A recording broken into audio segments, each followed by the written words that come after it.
जी, आदरणीय सम्मानित पूर्व मुख्यमंत्री जी और हमारे अग्रज आदरणीय दिग्विजय सिंह साहब, सम्मानित यहाँ उपस्थित सभी कांग्रेस पार्टी के साथीगण, पदाधिकारीगण, जो मुरैना में अभूतपूर्व स्वागत हुआ कल राहुल जी का, वो उस भावना को, जिस भावना को राहुल जी आम परिवार, आम जनता, आम युवा, आम किसान के लिए बार बार अपने विचार देश के सामने रखते हैं, उसको बल मिला।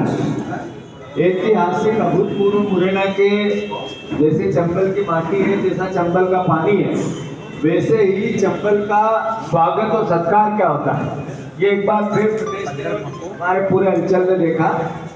राहुल जी ने जिस तरीके के विचार दिए, आज आप लोगों ने प्रमुखता से अपने अपने समाचार पत्रों में और मीडिया संस्थानों के चैनल और सारी न्यूज की बहुत बड़ी खबरें बनी। मैं आप सबको धन्यवाद भी देता हूँ कि वो भावना जो राहुल जी ने अपनी देश के समस्याएं आगे आएगी या किसानों की समर्थन मूल्य को भारतीय जनता पार्टी ने बोला और किया नहीं, और कांग्रेस पार्टी एमएसपी को लेकर किस तरीके का विचार गारंटी देती है, दो बातों को आपने जिस तरीके से पूरे प्रदेश के सामने रखा, देश के सामने, मैं आपको धन्यवाद देता हूं। फिर ग्वालियर में जिस तरीके से राहुल जी का पलट भाव में बिछाकर ग्वालियर की शानदार और जानदार जनमानस ने स्वागत और सत्कार किया, वो भी आप लोगों ने देखा और देश को बताया।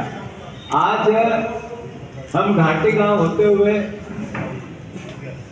जो स्वागत और सत्कार राहुल जी का हुआ सुबह, और उसके साथ साथ उन्होंने अपनी स्पीच दी जो अद्भुत थी, अकल्पनीय थी, जिसमें उन्होंने फिर एक मुद्दा उठाया कि किस तरीके से सामान्य वर्ग जो आम आदमी है उसको गरीबी की और महंगाई की मार पड़ रही है, और इससे देश का भविष्य में किस तरीके से नुकसान होगा।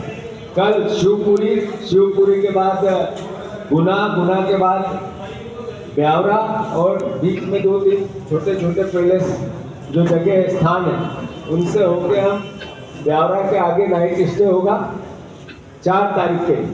5 तारीख के दिन वहाँ से हम चलेंगे शाहजहाँपुर, शाहजहाँपुर से बक्सी से उज्जैन, और उज्जैन के बाद राहुल जी का पूरे नाइट स्टे होगा। फिर 6 तारीख के दिन पहला बड़नगर उज्जैन का ही एक तहसील है, उसके बाद बदनावर जो धार का एक तहसील है, उसके बाद रतलाम, और रतलाम के बाद सेलाना, और सेलाना के बाद फिर वो राजस्थान में प्रवेश करेगी। मैं मानता हूँ कि जितनी हमने अपेक्षा की थी, हमें एक भावना थी कि इस तरीके का राहुल जी का स्वागत हुआ, उससे 10 टाइम अच्छा हुआ है। मैं मानता हूँ सबको इस आपके माध्यम से मैं धन्यवाद देता हूँ, खासकर ग्वालियर चंबल के कार्यकर्ताओं को, नेताओं को और यहाँ की जनता को, जिस तरीके से उन्होंने कांग्रेस पार्टी के विचार को इस रिजल्ट के बाद आत्मसात करके हमें सहयोग किया। मैं धन्यवाद देता हूँ। 30 मिनट तक उनसे बातचीत हुई, क्या समस्याएं हैं पूर्व सैनिकों की, खासतौर से मध्य प्रदेश में, और जो युवा अग्निवीर स्कीम के तहत तैयारी कर रहे हैं, और ऐसे भी युवा हैं जिनको 2021 में आर्मी की ओर से, वायुसेना की ओर से, नौसेना की ओर से रिक्रूटमेंट होने वाली थी, पर तब अग्निवीर स्कीम की घोषणा हुई, तो इनकी भर्ती के लिए जो कोई कार्रवाई करने की जरूरत थी युवाओं को, उन्होंने उसको पूरा कर दिया था, पर उनको रिक्रूटमेंट लेटर नहीं मिला। ऐसे भी हमारे देश में करीब 1.5 या 2 लाख युवा हैं। कुछ युवा मुरैना, भिंड और ग्वालियर के भी हैं, और उन्होंने भी अपनी जो मांगे हैं जंतर मंतर में वो बैठे हुए थे कुछ दिन पहले, बाद में उनको धमकी दी गई, वहाँ से उनको हटाया गया। उन्होंने भी राहुल जी से अपनी बात रखी। अंत में मैं यही कहूँगा कि भारत जोड़ो न्याय यात्रा एक वैचारिक यात्रा है, और पिछले 50 दिनों में राहुल जी 5 न्याय के बारे में बार बार जिक्र कर रहे हैं। युवा न्याय, किसान न्याय, नारी न्याय, श्रमिक न्याय और हिस्सेदारी न्याय।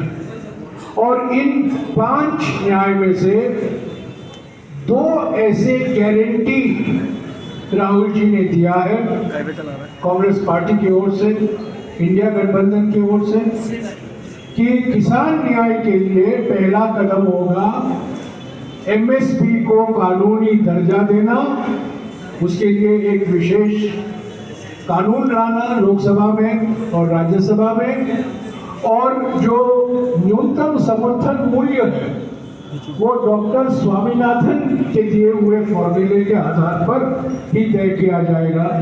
स्वामीनाथन जी को भारत रत्न तो दे दिया प्रधानमंत्री ने, चौधरी चरण सिंह को भी भारत रत्न दे दिया, पर जो एमएसपी का फॉर्मूला स्वामीनाथन जी ने दिया था कि जो खेती की लागत है उसका 1.5 गुना एमएसपी होना चाहिए, उसके बारे में कुछ बात नहीं की। और राहुल जी ने कहा है कि एमएसपी को कानूनी दर्जा दिया जाएगा और विस्तृत तरीके से जो खेती की लागत के अनुमान होती है उसको 1.5 गुना के स्तर पर एमएसपी तय किया जाएगा। दूसरी बात जो गारंटी दी है उन्होंने हिस्सेदारी न्याय को लेकर कि हमारे देश में जाति गिनती होना जरूरी है, सामाजिक, आर्थिक और जाति जनगणना जो होनी चाहिए अभी तक नहीं हो पाई है। 2021 में जो जनगणना होना था अब तक नहीं हुआ, 3 साल हो गए, 4 साल होने वाले हैं, पर जो जनगणना हर 10 साल होता है मोदी सरकार ने वो जनगणना नहीं करवाया। 2011 में सामाजिक, आर्थिक और जाति जनगणना डॉक्टर मनमोहन सिंह जी की सरकार के द्वारा किया गया था। उसकी जाति जो नतीजे थे, जाति को लेकर जो 25 करोड़ परिवारों का जो जानकारी हासिल की गई थी उसको अभी तक प्रकाशित नहीं किया है मोदी सरकार। तो ये इन 5 न्याय में से 2 न्याय को लेकर राहुल जी ने कांग्रेस पार्टी और इंडिया गठबंधन की ओर से गारंटियां दी। शुक्रिया। अभी आपके कुछ सवाल हैं? कमलनाथ जी के बारे में निवेदन करना चाहूंगा। हम लोगों के पास भी कुछ फोन आए, कांग्रेस बड़े नाराज है, वो कहते हैं कि राहुल गांधी जी से मुलाकात तक जो धक्के मिले उनको, इधर की जो लीडरशिप थी माननीय कमलनाथ जी की जो बहन है उनका हृदय का ऑपरेशन हो रहा है, इसलिए वो कल रात को वहाँ गए हैं उनकी बहन का इलाज करवाने के लिए। कल कमलनाथ जी वापस उज्जैन से कार्यक्रम में शामिल होंगे। आपका जातिगत जनगणना की बात की, कांग्रेस का मुद्दा है, भारतीय जनता पार्टी अब जातिगत आधार पर वोट की टिकट दे रही है मुख्यमंत्री उसी आधार पर, आपका एजेंडा तो छीन लिया। नहीं, बात ये है राहुल जी जब जनगणना की बात करते, जातिगत जनगणना की बात करते हैं तो उसके पीछे उनका जो सोच है, जो विचार है, वो बेसिक वो वर्ग जो आज भी गरीबी रेखा में या गरीबी में ज़्यादा आते हैं, जो सामाजिक समरसता आर्थिक रूप से भी तभी बनेगी जब हम इक्वल राइट्स को, एक तरह से आर्थिक राइट्स को सबको देंगे। एक तरफ 20% लोगों के पास जो 80% संपत्ति हो गई है, और जो नरेगा में लिस्ट में देखेंगे 80% वही वर्ग आता है, या किसी भी ऐसे मजदूरी के वर्ग में देखेंगे तो 80% वही वर्ग आता है। तो अल्टीमेटली नेगेटिविटी नहीं पॉजिटिविटी ये है कि आर्थिक जो ताकत है वो इस वर्ग को भी मिले, सामाजिक ताकत इस वर्ग को भी मिले, ओबीसी के वर्ग को, एसटी के वर्ग को, एससी के वर्ग को। इसका राजनीतिकरण टिकट देना या एक्स को देना और वाई को नहीं देना ये विषय ही नहीं हो सकता है। राहुल जी की पवित्रता ये है कि देश जब 100 साल बाद या 50 साल बाद या 25 साल बाद हम देश का नक्शा देखें तो इस देश में समान अधिकार की जो ताकत संविधान सबको देता है, पर जीवन जीने में आर्थिक असमानता अद्भुत हो जाती है। तो वो कौन लोग हैं? तो उसमें एसटी, एससी, ओबीसी ज़्यादा है ये, और असामान्य वर्ग में भी अपर साइड में भी गरीबी है, उस गरीब को भी इसके साथ जोड़ा गया। अल्टीमेटली आर्थिक असमानता कम कैसे हो, सामाजिक ताकत एक जैसी सबको कैसे मिले, इस फोकस पे वो ध्यान देते हैं। मैं मानता हूँ कि इससे अच्छा निश्चित रूप से कोई कदम नहीं हो सकता किसी भी राजनीतिक व्यक्ति को और दल के लिए कि वो सबके लिए बात करे, गरीब के लिए करे, वंचित के लिए, और इसको और डिटेलिंग जयराम जी करें। एक मिनट हिस्सेदारी को सिर्फ विधानसभा के टिकट और लोकसभा के टिकट के नजरिए से मत देखिए। जो हमारे देश की संपत्तियां हैं वो किसके हाथ में है, कौन कंट्रोल करता है, किसके इशारे में चलता है, ये सवाल है। ये सवाल नहीं है कितने टिकट आपने दिए।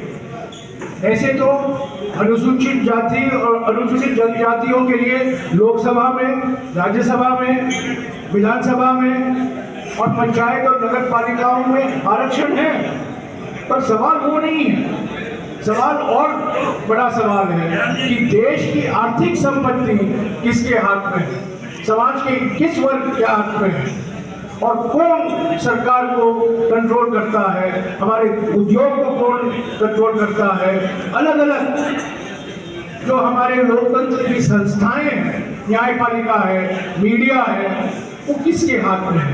ये बहुत मैं समझता हूँ 1 साल 2 साल का सवाल नहीं है, दीर्घकालीन सवाल है। और ये सिर्फ गिनती के पहला कदम, गिनती कोई जादू की छड़ी नहीं होती है, गिनती पहला कदम है, जनगणना पहला कदम है। और जैसा कि मैंने कहा 1951 से लेकर हर 10 साल जनगणना होती है हमारे देश में, और उस जनगणना से अनुसूचित जाति, अनुसूचित जनजाति और अल्पसंख्यक की क्या आबादी है हमारे देश में, वो जानकारी हम हासिल करते हैं। 2021 में जो जनगणना होने वाला था उसको अभी तक मोदी सरकार ने नहीं कराया। तो अरे समझने की कोशिश कीजिए, 1 मिनट समझने की कोशिश कीजिए। पूरी बात तो सुनिए, पूरी क्रोनोलॉजी समझिए, पूरी क्रोनोलॉजी समझिए। 2021 में जो जनगणना होने वाला था अभी तक 4 साल हो गए हैं, उन्होंने नहीं किया है। कि अनुसूचित जाति, अनुसूचित जनजाति सभी पर ये अन्याय है। तो विधायक का चुनाव हार चुके हैं, तीसरा दलबदलू है और वह भी चुनाव हार चुके हैं लगभग 1.5 लाख के अंतर से। तो कांग्रेस विधानसभा चुनाव में मिले मतों को कैसे कैपिटलाइज करेगी और भारत जोड़ो न्याय यात्रा में जो जन समर्थन मिला है वो क्या अगले 2 महीने तक कायम रखने के लिए ग्वालियर चंबल संभाग का संगठन काम कर पाएगा? कांग्रेस का संगठन काम कर रहा है और जनता उनके साथ है। जिन लोगों को जनता नकार चुकी है उन लोगों को भारतीय जनता पार्टी ने टिकट दिया है। जिनको पहले विधानसभा में नकार दिया उनको लोकसभा में भी जनता नकारेगी और कांग्रेस के प्रत्याशी जीतेंगे।